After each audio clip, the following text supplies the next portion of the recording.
Your target market versus your target segment. If you're a business owner, you need to know the difference. So let's dive in. First of all, you need to know the difference because understanding what differentiates your target market from your target segment and all the intricacies of your audience in general is going to have your marketing deliver more results. So you're going to get more effective marketing results from all the efforts you're putting into your marketing, right? And that is why this is very important. Because think about it, your audience is basically they are the main reason your business exists, right? So if you don't get it right, you're going to have issues down the line. So when you know the difference and you can go ahead and apply this in your marketing is going to be more effective and you get better results. So now let's go into the difference between your target market and your target segments. And of course, I came bearing two examples. Now, the first one is for a women's wear boutique. Before I go into this specific example, let's just give very broad definitions. So your target market is made up of all the people, right, who your business serves through the products or services you offer, who are willing and able to pay for those products or services, right? So they are willing to pay for them, they have the desire for them, and they are able to pay for them as well. So they actually have the money to afford those products and services, right? So that is your target market. Now, your target segments are different groups of people who exist within your target market. So there are different groups or classes of people who are separated based on their characteristics, their behaviors, their specific needs and desires, and so on. So I know that all that might sound a little bit like gibberish. So I just want to go into this and use these two examples I prepared to make things easy for you to understand. So we have a women's wear boutique right here, and we have four beautiful women with different outfits, right? So you're a women's wear boutique and you would say, oh, my target market is women in, let's say you serve a specific city or country, women in Tokyo, women in Lagos, women in Accra, women in Lisbon, right? Who are within a certain age range and they are working class, so they have money to actually afford these products. That's fine and good. But now we can actually segment your market based on the products you sell, based on the different type of women within your target market, and based on the reasons why they will buy from you. So we have four women here. Let's look at them. First of all, you have corporate wear, right? So you sell corporate outfits. The woman who is going to buy the corporate outfits is going to be a 9-to-5er, right? Or she's going to have a corporate job. So she's going to come and she's going to shop from your boutique because she's looking for stylish corporate wear that would have her looking like a professional, but still have her looking, looking fly, looking sharp, looking stunning, right? So you can say you sell corporate wear for fashionable professional women who want to look their best at the office. So that is one segment of your market, right? Now, the second segment of your market can be based on the nightlife outfits that you sell. So you can see this stunning woman here, our second segment. She represents the women who are going to be going out in the night. They're going clubbing. They're going out on, dinner dates with their partners and so on. So they are going to purchase your nightlife outfit for an entirely different reason than this woman, right? Yes, they still want to look good. Yes, they still want to be fashionable, but they have other use case scenarios for these outfits, right? So that could be your second segment, still within a target market. Now, the third segment, we have this beautiful plus size woman with a lovely hat on her head, right? And she's in this dress from your boutique. Now, this woman's reason for buying this dress might be that she finds it difficult to find outfits in her size that are actually pretty and feminine and not just frumpy, because this is a pretty cute dress, right? So her reason for purchasing from your boutique could be that she wants dresses that are actually fashionable and nice and come in plus sizes. So she's not just left with frumpy, ugly looking dresses, right? And that could be her reason for actually shopping from your brand. So you can see that we've looked at three women now, three different reasons for buying, right? Let's look at the fourth and last woman. Now, this woman is dressed very modestly. So let's say you have a collection for modest fashion, everything all covered up. She doesn't want to show any cleavage, any part of her neck. She's all for modest fashion, right?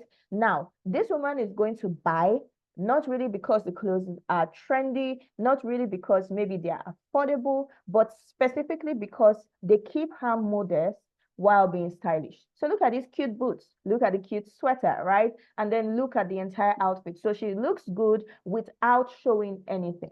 So maybe for religious reasons or just for personal values, right? She wants to dress up in a way that she looks modest and she wants to keep everything all covered up. So that is her reason for buying. Now you can see that all four of these women, they fit within your target market, right? They fit within your target market. Older women who have, disposable income to spend on fashionable clothes, right? So they fit within that target market. They can afford your products, but they are all buying for entirely different reasons. Now let's go over to the second example, which is a food vendor, right? So let's say you own a restaurant or a home-based food business and you cook, right? So you cook and you sell online, offline, wherever. Now, the target market is made up, once again, of people. So it could be all genders, right? Everyone who, they like good food and, they have money to afford eating out and so on. But that's just a very broad description of your target market. And of course, you're probably going to be bound by location since it's food you're making. So you might only deliver within your city because you need to keep them, preserved and all that, right? So let's say you only deliver within your city. Let's say Port Harcourt, Lagos, wherever, whatever city you are in, right? Now, let's segment your target market together. The first set of people might be office workers, right? And they're going to be interested in your lunch menu. So they're going to say things like, oh, I'm always confused about what to eat at the office. So if I find a vendor who has a lunch menu, I can just pay ahead and you just deliver my lunch to the office so I don't have to stress my head about what I'm going to eat, right? So they can go ahead and choose their meals ahead of time and order from you. Their reason for buying is ease and comfort, right? So they don't have to stress themselves, overthinking, oh, what do I eat? They don't have to waste time getting up super early in the morning to prepare a meal and so on, right? Because they're going to be busy at the office all day. And if they don't prepare all these things ahead of time, they are not going to have food to eat, which is very important. So they are going to opt for your lunch menu and order meals to come to their office. That is their reason for buying. Now let's look at the second segment of people who are foodies. Now, these people, they don't care. They're not ordering because they need food at work or food at school or whatever. They are ordering because they love to eat. Can you tell that I'm a foodie? They love to eat, right? So what they are going to be ordering for is new recipes, right? They want food that they can explore, things they've never had before, or things that just look so good and they want to treat themselves to it, right? So you can see this delicious looking sushi over here.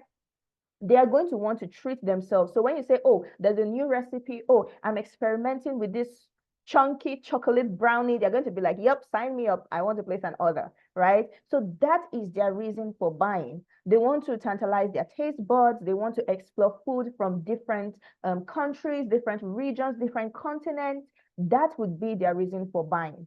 Still within the same target market, but a different target segment, a different reason for buying.